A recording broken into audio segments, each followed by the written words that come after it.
검찰이 최순실 국정농단 사건의 처음이자 마지막이다라고 말한 정유라 씨. 지난 18일 구속영장을 검찰이 재청구했고요. 오늘 그 실질 심사가 열렸습니다.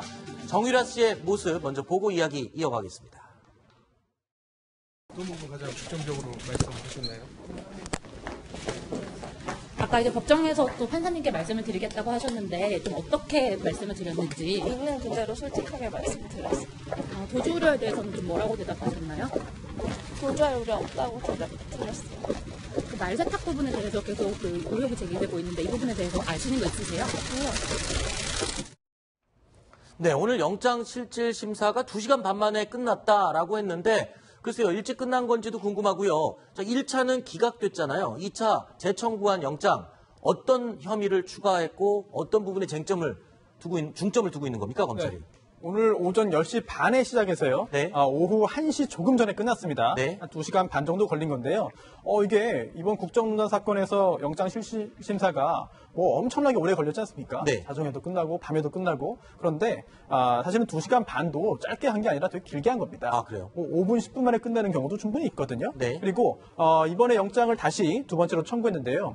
첫 번째 영장 청구했으나 기각됐습니다. 혐의는 업무방해 그리고 또 위계에 의한 공무집행 방해죄였는데요. 이화여대 학사비리 그리고 고등학교의 어떤 여러 가지 공무집행을 방해한 혐의였습니다. 그러나 영장은 기각되었고요. 그러자 이번에 보강 수사를 통해서 추가 혐의를 하나 이제 밝혀냈는데요. 네.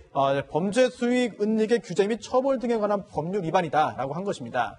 즉 삼성의 자금이 정유라 씨의 승마를 지원하기 위해서 송금되었는데 그거를 이제 독일 등에서 은닉했다. 그리고 이거를 최순실 씨 혼자 한 것이 아니라 정유라 씨도 여기에 가담했다라는 혐의를 추가했습니다. 과연 이 범죄 사실이 소명이 이루어졌다고 법원이 판단할지 오늘 네. 영장 발부 여부를 지켜보면 판단 가능할 것 자, 같습니다. 그 정유라 씨가 과연 알고 있었다.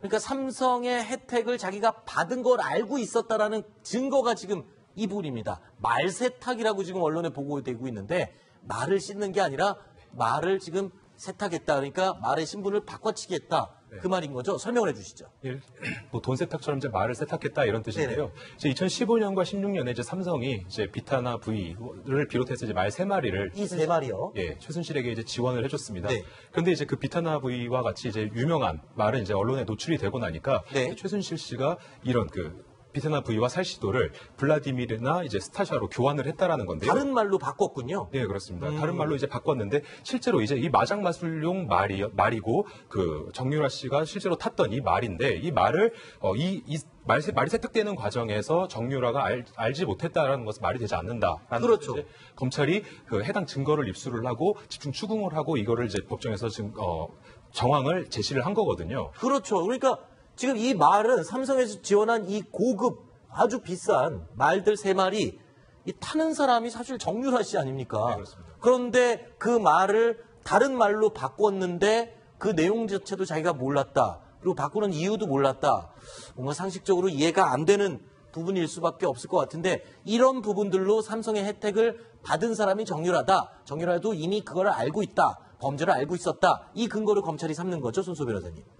예, 그렇습니다. 실제로 말 세탁 관련해가지고 어떠한 정황이 있었는지 좀 전에 화면도 보셨습니다만 사실 재판을 거쳐봐야지 그 사실관계가 확정이 됩니다. 그렇기 때문에 지금 어떤 일들이 있었는지는 뭐 단정하기는 어렵겠습니다만 검찰이 한 차례 구속영장이 청구했습니다만 기각이 되었고 그 다음에 불구속 상태에서 추가 수사를 해서 다시 좀 명예를 걸고 자존심을 걸고 영장을 청구했거든요. 네. 오늘 좀 전에 앵커님 말씀하신 부분이 인정되지 않아서 다시 영장 기각된다 그러면은 네. 검찰의 체면이 다시 한번 굳어질 것 같습니다. 그렇군요.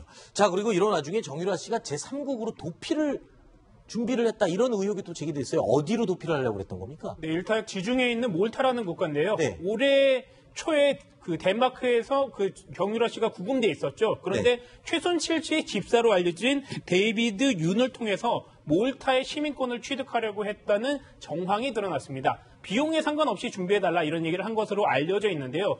몰타 하면 이탈리아 남부에 있는 섬나라입니다. 그런데 이 국가가요, 65만 유로를 기부하고 35만 유로 정도를 투자를 하게 되면 시민권을 주게 됩니다. 그렇기 네. 때문에 정유라 씨가 이쪽으로 도피하려는 것 아니냐 이런 의혹이 제기되고 있고요.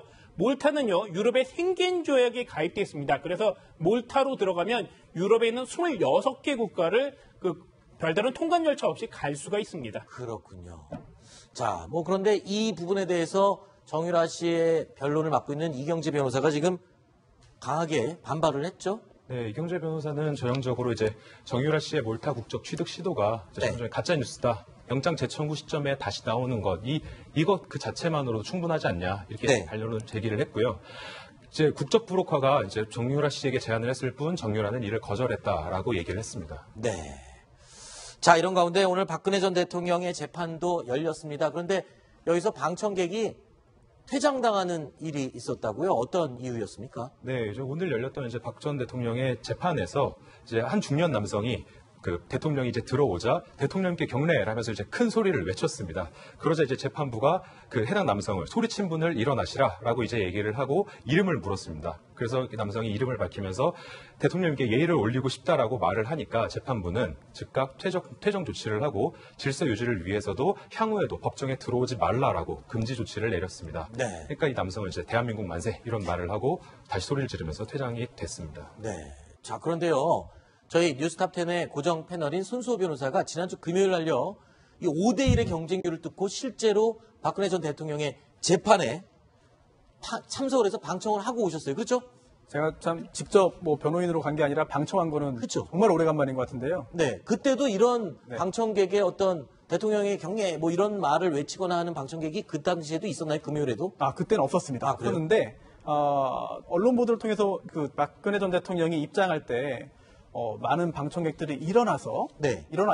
기립을 했고 아. 경위들이 앉아라라고 했습니다만 그걸 그 말을 듣지 않고 계속 서 있었거든요. 네. 근데 지난주 금요일 재판에도 역시 그랬습니다. 네. 많은 수는 아니었습니다만 한 10명 정도의 방청객이 네. 박근혜 전 대통령이 입장할 때 맞춰가지고 일어나서 박근혜 전 대통령이 앉기 전까지는 자리에서 계속 서 있었는데요. 네. 법정 경위들이 그런 일이 많이 있었는지 아주 강력하게 이제 제지를 했습니다만 물리적으로 손을 대서 뭐 앉힌 건 아니고요. 앉아라 했고 뭐 그 후에 뭐 별다른 제지는 없었습니다. 지금까지 이 언론에 보도된 모습, 박근혜 전 대통령과 최순실 씨의 모습과 실제로 손 변호사가 방청객으로 앉아서 보신 모습 좀 다른 건 있었나요? 직접 보시니까? 박근혜 전 대통령은 좀 피곤해 보였습니다. 많이 피곤해 보였고요. 또 최순실 씨는 상대적으로 좀 그런 모습을 보기는 좀 어려웠고요. 네. 또 재판 증인신문이 굉장히 좀 길게 진행이 됐는데 박근혜 전 대통령은 그냥 가만히 있었고요. 네. 조용히 있었고 고개도 잘 들지 않았고 반면 최순실 씨는 자신의 변호인과 귓속말로 네. 굉장히 자세하게 여러 번 길게 논의를 했거든요. 뭐 재판에 대하는 그런 태도가 두 피고인이 굉장히 좀 다른 측면이 있는 것 같습니다. 그렇군요. 알겠습니다.